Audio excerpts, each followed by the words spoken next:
नमस्कार, बहुत बहुत स्वागत है आपका मौसम तक चैनल पर। मैं हूं देवेंद्र त्रिपाठी। दोस्तों, 20 नवंबर को देश भर में कैसा रहेगा मौसम का मिजाज, आइए जानते हैं नेशनल वेदर बुलेटिन में। इस समय सैटेलाइट की तस्वीरों के अकॉर्डिंग भारत के कई राज्यों पर दक्षिण में और उत्तर में बारिश और बादल की संभावनाएं हैं। लेकिन ये संभावनाएं अभी भी कह सकते हैं कि बहुत ही सीमित इलाकों में देखने को मिल रही हैं। आने वाले समय में ज़रूर साउथ इंडिया में और नॉर्थ इंडिया के क्षेत्रों में, नॉर्थ इंडिया में थोड़ा सा बर्फबारी हो रही है, जबकि दक्षिण भारत के क्षेत्रों में बारिश के लिए थोड़ा इंतजार अभी बना हुआ है, क्योंकि स्ट्रॉन्ग वेदर सिस्टम यहाँ लो प्रेशर के रूप में जो बना हुआ है ये आगे बढ़ रहा है। और ये अनुमान ये है कि 20 से लेकर 22 नवंबर के बीच में दक्षिण भारत के कई राज्यों को प्रभावित करेगा। फिलहाल इसके प्रभाव से दक्षिणी तटीय आंध्र प्रदेश और उत्तरी तटीय तमिलनाडु के तमाम इलाकों के साथ साथ उत्तरी जो आंध्र प्रदेश का तटवर्ती हिस्सा है, उड़ीसा के तमाम हिस्सों में लगातार घने बादल छाए हुए हैं। अगले 24 घंटों के दौरान भी घने बादल रहेंगे और उड़ीसा पर जो क्लाउड होंगे वो मीडियम या हाई क्लाउड होंगे, लो क्लाउड कम होंगे। तो यहाँ पर उम्मीदें बारिश की कितनी होंगी ये देखने वाली बात है। इधर जो पूर्वी भारत का हिस्सा है, झारखंड, बिहार का कुछ हिस्सा और पश्चिम बंगाल, साथ ही साथ छत्तीसगढ़ के क्षेत्रों, मध्य प्रदेश के पूर्वी भागों, महाराष्ट्र, तेलंगाना, इन भागों तक इन हवाओं का थोड़ा असर पहुंचने लगा है। और यहाँ पर इस मॉइस्चर पहुंचने के चलते ही, एयर में मॉइस्चर होने के चलते ही, एटमॉस्फेयर में मॉइस्चर होने के चलते ही यहाँ पर जो धूप का असर था, वो ब्राइट धूप, ब्राइट सनशाइन जो देखने को मिल रही थी, वो अभी फिलहाल कम हुई है। तो ये कंडीशन यहाँ पर है ज़्यादातर जगहों पर। और ये low pressure system well mark low बन गया है। अनुमान ये है कि अगले 24 घंटों में यानी कि 20 नवंबर को ही ये डिप्रेशन बन जाएगा और पूर्वी दिशा में बढ़ते हुए दक्षिण भारत के तमाम राज्यों को प्रभावित करेगा। इसके अलावा उत्तर भारत के भागों से माफ़ कीजिएगा, WD जो है वो आगे निकलता हुआ दिखाई दे रहा है। तो इसके आगे निकलने के प्रभाव से यहाँ पर जो गतिविधियाँ हो रही थी, बर्फबारी हो रही थी, वो थोड़ा सा अब रिड्यूस होने वाली है। लेकिन इसके आगे निकलने के बावजूद कुछ इलाकों में यहाँ पर बादल जम्मू कश्मीर से लेकर हिमाचल प्रदेश और लद्दाख के बीच में देखने को मिल सकते हैं। बाकी जगहों पर क्या क्या परिवर्तन होगा, कहाँ पर टेम्परेचर में गिरावट होगी और कहाँ पर बारिश होने की संभावना भारी है, बारिश की संभावना है, आइए जानते हैं। दक्षिण भारत में जैसा कि मॉडल प्रोजेक्ट कर रहा है, बादलों के पहुंचने का संकेत दे रहा है। और जिस तरह से यहाँ पर इस मॉडल में आप देख रहे हैं कि बारिश भी आगे बढ़ती हुई नजर आ रही है भारत के पूर्वी तटों की तरफ। तो उत्तरी तटीय तमिलनाडु का जो हिस्सा है, एडजॉइनिंग पुदुचेरी, साथ ही साथ दक्षिणी आंध्र प्रदेश के तमाम इलाकों पर बारिश की गतिविधियां शुरू हो सकती हैं। यहाँ पर आप देख सकते हैं विशाखापत्तनम से लेकर प्रकाशम, नेल्लोर के बीच में ये जो पूरा तटीय आंध्र प्रदेश का इलाका है, इन भागों में हल्की से मध्यम बौछारें गिर सकती हैं। इंटीरियर पोर्शन में अभी बारिश की उम्मीदें बहुत ज़्यादा नहीं है, लेकिन यहाँ चेन्नई से लेकर पुदुचेरी और पंबन के बीच में ये वाला जो तमिलनाडु का उत्तरी तटीय इलाका है, इन भागों पर भी काफ़ी घने बादल कल आपको दिखाई देंगे और बारिश की संभावना भी रहेगी। हालांकि अभी वेरी हैवी स्नो रेनफॉल या हैवी रेनफॉल के चांसेस नहीं है, लेकिन हवाएं तेज जरूर चलेंगी और लाइटनिंग थंडरस्टॉर्म के साथ बारिश यहां पर रिकॉर्ड की जाएगी। तो कहीं ना कहीं एक आहट समुद्री तूफान जैसी आपको नजर आएगी इन कोस्टल सिटीज में। और उसके बाद जब ये सिस्टम डिप्रेशन बन जाएगा, थोड़ा सा और इंटेंसिफाई हो जाएगा और अंदरूनी इलाकों की तरफ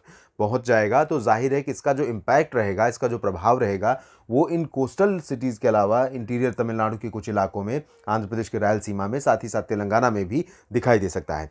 फिलहाल ये स्थिति कल के लिए रहेगी, यानी 20 नवंबर के लिए।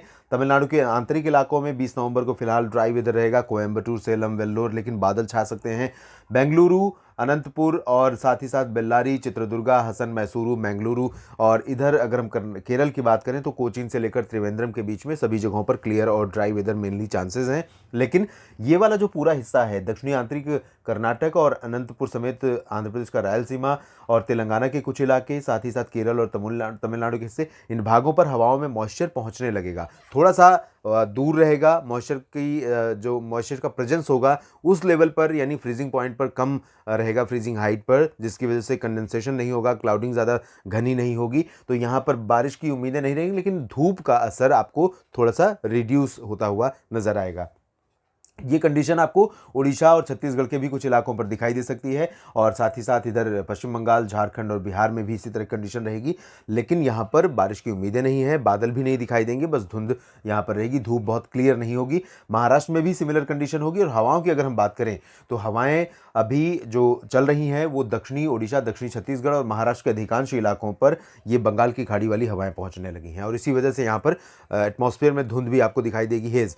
लेकिन जो तापमान में गिरावट हो रही थी, उत्तरी हवाएं इस तरह से आनी शुरू हो गई थी या फिर सीधी उत्तरी पहुंच रही थी, तो इन हवाओं का असर कम होने के चलते महाराष्ट्र में विदर्भ, मराठवाड़ा, मध्य महाराष्ट्र और कोंकण गोवा के ज़्यादातर जगहों पर तापमान में गिरावट का सिलसिला फिलहाल के लिए रुकेगा। लेकिन ये जो हिस्सा है अकोला से लेकर यहाँ संभाजीनगर और साथ ही साथ नासिक, जलगांव, नंदुरबार, धुले और मुंबई से लेकर दहानू के बीच में यहाँ पर हवाएं ठंडी चलेंगी। तो क्लियर ब्राइट सनशाइन यहाँ इन सिटीज़ में और साथ ही साथ सुबह के टेम्परेचर में और गिरावट देखने को मिलेगी। दिन का तापमान भी थोड़ा सा नीचे जाएगा और बहुत ही प्लेजेंटली कूल या प्लेजेंटली कंफर्टेबल वेदर यहाँ पर दिन में रहेगा।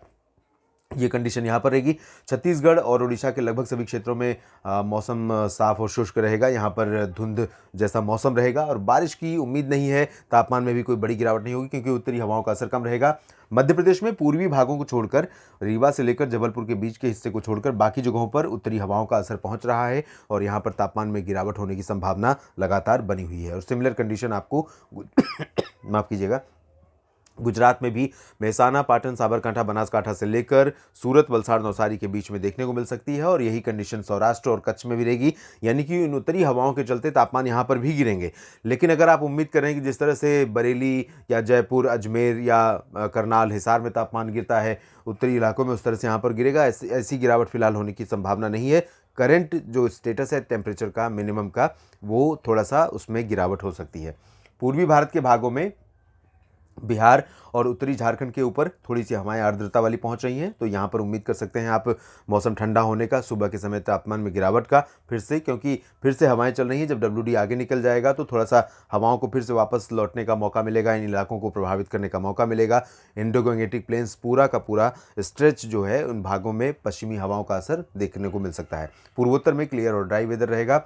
उत्तर प्रदेश के पूर्वी और पश्चिमी भागों दोनों क्षेत्रों में इन हवाओं के बढ़ते प्रभाव के चलते फिर से एक बार तापमान गिरने लगेगा। लेकिन पश्चिमी हिस्सों में ज़्यादा गिरावट होगी, पूर्वी हिस्सों में फिलहाल ज़्यादा अंतर नहीं आएगा। लेकिन काफ़ी कूल वेदर, काफ़ी ठंडा वेदर सुबह के समय अब होने लगा है और ये कंडीशन अब धीरे धीरे आने वाले समय में और बढ़ने वाली, क्योंकि अगले कुछ दिनों तक WD नहीं आएंगे और इसकी वजह से लगातार पश्चिमी, उत्तर पश्चिमी ठंडी हवाएं चलेंगी। जाहिर है तापमान में गिरावट होगी। जयपुर समेत राजस्थान के भी अधिकांश जिलों में तापमान में गिरावट होने की संभावना, क्योंकि लगातार पूरे राजस्थान के ऊपर उत्तर दिशा की हवाओं का प्रभाव रहेगा। जाहिर है चूरू, गंगानगर, हनुमानगढ़, जैसलमेर, बाड़मेर, बीकानेर, जोधपुर, जालौर, सिरोही, उदयपुर, डूंगरपुर, प्रतापगढ़, भीलवाड़ा और कोटा, सवाई माधोपुर, बांदा, झालावाड़, साथ ही अलवर, भरतपुर, झुंझुनू, इन सभी जगहों पर इन हवाओं का असर होने के चलते तापमान गिरेगा।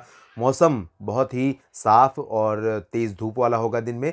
रात और सुबह के समय मौसम काफ़ी सर्द होगा और 5 डिग्री सेल्सियस के आसपास तापमान रिकॉर्ड किया जा सकता है चूरू और आसपास के इलाकों में, साथ ही हिसार और सिरसा में, ये जो पश्चिमी हरियाणा है। बाकी हरियाणा के क्षेत्रों, दिल्ली, साथ ही साथ पंजाब में भी तापमान और नीचे जाएगा। क्लियर और ड्राई वेदर यहाँ पर रहेगा। उत्तर भारत के तमाम पर्वतीय इलाकों में, जम्मू कश्मीर से लेकर हिमाचल प्रदेश और उत्तराखंड के बीच में क्लियर और ड्राई वेदर। लद्दाख में भी शुष्क मौसम रहेगा, लेकिन थोड़े बहुत बादल यहाँ पर गिलगित बाल्तिस्तान से लेकर लद्दाख के बीच में देखने को मिल सकते हैं। इस वीडियो में फिलहाल इतना ही। लगातार जुड़े रहिएगा मौसम तक चैनल के साथ। धन्यवाद।